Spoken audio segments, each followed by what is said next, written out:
All to get their picture on the television. All righty. My first guest you all know, Robert Blake, who is one hell of a fine actor, and of course won an Emmy for the television show Beretta, and he stars in a movie called Helltown, which will be seen right here on this network, this very network, on March 6th, which would be... my birthday. It's so nice of him to premiere that show on my birthday. I forgot, your birthday is March 6th, March isn't it? the 6th. You'll be gone, won't you? Yes. Well, my gift will be in the mail. Are you using the same postman you used last year? Yes.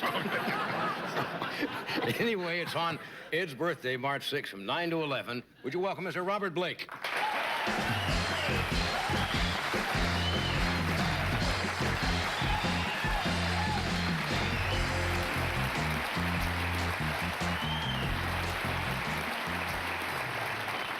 Let me ask you, you get any money every time they play that theme from Beretta? Is that what they were playing, the theme from Beretta? Was that what that was? No. That was wasn't. not the theme from Beretta. Oh, I thought it was. No. Well, it shows you what I know. They don't give me no theme from Beretta. They don't give me no parking place, and my dressing room is down in Pittsburgh. You're kidding. But you should be happy Pittsburgh was just voted the most livable city in the United States. Amen for Pittsburgh. I got flack already from Pittsburgh yesterday. I said something about Pittsburgh jestingly, because jesting is my life. People from Pittsburgh did not see the humor in that, so my apologies to Pittsburgh. It's a fine city. Yes, well, it's nice of you to apologize and keep your record clean, John. I know you're concerned about that. Oh, yes, just as much as you are. Yes, exactly. Now, you're doing this... Don't talk too loud. Okay. Did you have a bad night? I've had a bad week. I've had a bad 2 weeks. I've been out traveling around the world selling Helltown. You people better see it after all the places I'd done and all the jiving I'd done. Give me 10 minutes or I ain't never coming back. Now, I'm not sure threats are the way to get an audience. I don't know how to sell. People sell books and records. I ain't been out selling nothing since 1967 when Richard Brooks threatened to kill me if I didn't go out selling cold blood. Now, let me ask you something. What? Let me ask you something. That's what you're supposed to do. That's Ask right. me something. That's why I'm here. Let me ask some questions. How on earth did they get you to do this? I mean, you've got to travel all over the country. You've got to sit for endless interviews. I hate to travel. Answering the same dumb questions. I hate to travel. When I travel, to me, traveling is getting in my van and driving to Palmdale. That's traveling. I do not like to travel. I don't like to go to hotels and get on the 20th floor and sit there like a pigeon looking out the window and sleep in a box. I don't like elevators. Whenever I get near an elevator, I'm going in it to go up to see somebody in a suit, and I don't like that. It's a lawyer or it's some general that you go. You don't get in an elevator to go see your girlfriend or to go fishing or to have a good time. When I see an elevator, it makes me nervous. Yeah. I don't like anything about hotels. I don't like furniture that matches. Not to mention... None of it. Not to mention the fine works of art on the wall. No, I love the works of art on the wall. I love the hermetically sealed toilet. I love the soap that you got to tear apart to get in. I don't like any of it. Nothing. I don't like room service. Oh, come on. Room service, 2 in the morning, you're hungry, you call up. I don't. Well, first thing I get to a hotel, I ask the bell cap, I give him a little, I say, where is the nearest Italian deli? And I go there and I get 3 days of food, a little cabacool, a little provolone, little tomatoes. I put them in there. That's it. I don't like to have French food and all that weird stuff. I don't know what it is, and I don't like it in the first place. Yeah. Anyway, what did you ask me? Why did I do it? Yeah. Yes. Now, you don't like this? Because I have been involved in Helltown for a year and a half. I know. I gave birth to it. It was a long delivery. And I figure I might just well follow it to the end of the road. It ain't got no chance of becoming a series because everybody's terrified to put a priest on the air. They wished it would have turned out bad, but it turned out pretty good, so they got to put the 2-hour show on the air. You had to really sell this, didn't you? They're thrilled that I chose to go up against Dynasty so I could commit suicide. Now, that's another thing. Knowing you, there's some strange reasoning going on in your head that you would let them put it against Dynasty. They asked me, where do you want it? Do you have a death... No. I'll tell you why. I'll tell you exactly why. They asked me, where do you want it? As a matter of fact, I got no complaint about NBC, unfortunately. They let me write the show. They let me cast it. They didn't look at 1 foot of film. Tartikoff said, look, I'm sick of him. You guys are sick of him. Leave him alone. Let him do it. I don't want to hear nothing else about it. The other guy, John Agolia. I choke when I say an executive's name, especially if they wear a suit. Friendly with John, are you, eh? Agolia wrote a check and said, here, get out of my office. I am sick of not getting home for dinner, sitting here listening to you complain and cry. Take your money and go make your movie. So you did? I did. Then they said, okay, you did it. Where do you want it? There's the schedule. Put it any place you want. You can put a gun to your head as You far had a as you- choice. I chose Dynasty, dig. If I go on any other night and I do well, they can say, so what? You know, Nothing's opposite you. movie of the week? Yeah, well, you know, Bob Conrad was there last week. He did all right. Donald Duck was there the week before. They all did all right. So what? You're kind of a half-baked celebrity. A couple of people tuned in to watch you. Big deal. They don't make a series. Right. So I figured, give me the fastest gun in town. Give me the toughest kid on the block. Right. And you guys watch it for 10 minutes. And if you don't like it, then tune out. And they'll watch the numbers go down on the Arbitron and the Megatron or whatever that jive is, and it'll all be history. And if they stay there, they can't not put it on. Yeah. If I hold my own against the fastest gun, what are they going to do? Management has got to say, let's put it on. Right now, they're Good thinking, terrified. yeah. They don't want Jerry Falwell or Reagan or somebody saying, you can't put religion in prime time, yada, yada, yada. But if I get great numbers against the heavyweight, what are they going to do? I What are also they gonna understand do? for the people who do turn it out, you will go personally to their homes and talk to them, right? explaining the whole thing to them. House calls.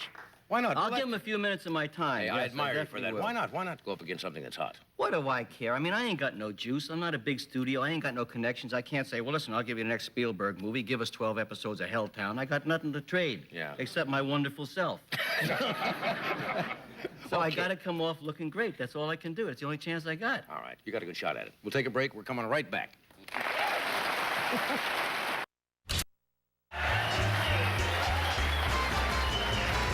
We are back.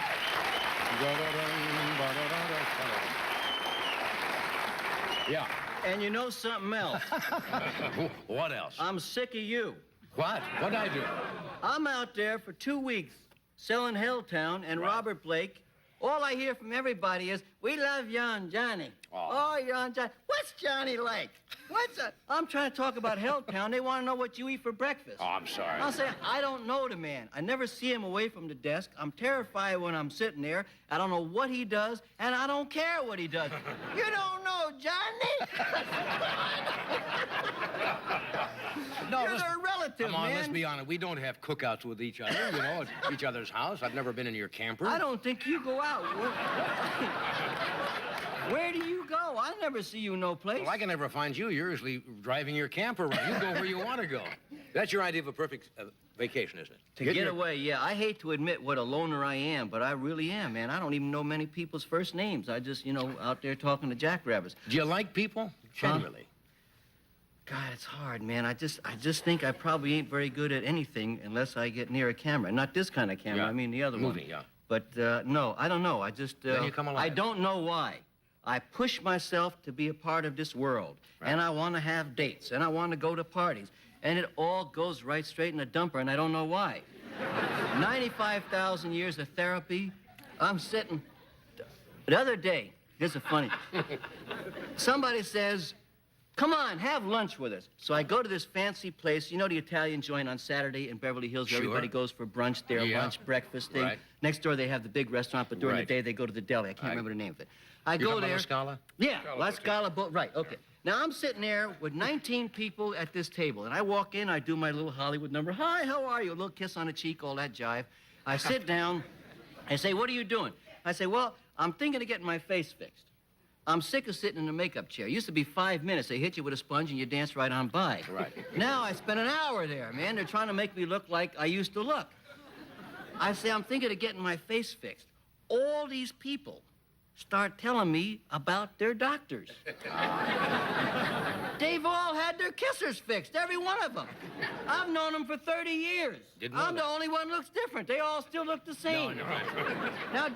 Now dig, so help me God, I'm telling you the truth. Say, you want the tops of your eyes done, you go to this guy in France. Right. Bottom of your eyes, you got to go to somebody in Memphis.